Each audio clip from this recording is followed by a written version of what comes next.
Hello all, అందరూ ఎలా ఉన్నారు? చాలా డేస్ తర్వాత నేను శివయ్యకి పూజ చేశాను. చాలా డేస్ అయిపోయింది. మేబీ ఒక 1 ఇయర్ అయి ఉంటుంది. ఎందుకంటే స్వామి మీద కొంచెం అలిగాను. కొన్ని కోరుకుంటే కొన్ని ఇవ్వలేదు నాకు. సో ఎందుకు ఇవ్వలేదు స్వామి అని చాలా ఏడ్చాను నేను. ఎందుకు ఇవ్వలేదు అనేది నాకు ఈరోజు అర్థమైంది. సో చాలా డేస్ తర్వాత శివయ్యకి దీపం పెట్టి శివాలయంకి వెళ్ళొచ్చాను.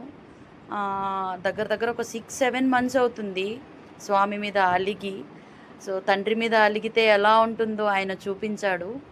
సో బిడ్డ అలిగితే బిడ్డకి ఏం కావాలి అనేది ఆ తండ్రి ఇస్తాడు అని చెప్పి నిరూపించాడు. ఒకానొక టైంలో నేను డైలీ వెళ్ళి శివాలయంలో దీపం పెట్టి వచ్చాను. ఒక 21 డేస్ దీపం పెట్టాను. 21 డేస్ తర్వాత లైఫ్ టోటల్గా చేంజ్ అయిపోయింది. ఎందుకు ఇలా చేశావు శివయ్య అని నేను చాలా బాధపడ్డాను. కానీ ఆ రోజు అలా జరిగిన దానికి ఈరోజు నేను చాలా హ్యాపీగా ఉన్నాను. నిజంగా ఇంట్లో దీపం పెట్టి శివాలయంకి వెళ్ళొస్తే మనసు ఎంత ప్రశాంతంగా ఉందో, ఇన్ని రోజులు నేను ఏం కోల్పోయానో అనేది ఈరోజు అర్థమైంది. సో నిజంగా నా తప్పేదైనా ఉంటే క్షమించు శివయ్య. ఎందుకు అంటే నీకు చాలా దూరం అయ్యాను నేను ఒక 7 మంత్స్. సో ఇప్పుడు మళ్ళీ దగ్గరయ్యాను. దగ్గర అవ్వడం కాదు, నువ్వే నన్ను దగ్గరికి తీసుకున్నావు.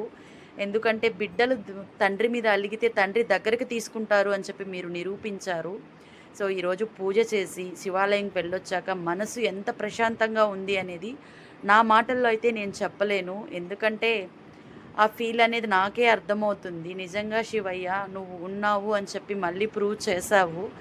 సో ఇక నుంచి నా నా ప్రాణం ఉన్నంత వరకు నిన్ను వదలను అని చెప్పి మాటిస్తున్నాను. ఎందుకు అంటే చిన్న చిన్న ప్రాబ్లమ్స్ వస్తూ ఉంటాయి. వాటిని దాటుకొని పోవడమే జీవితం అని నాకు ఈరోజు అర్థమైంది. ఓం నమ శివాయ.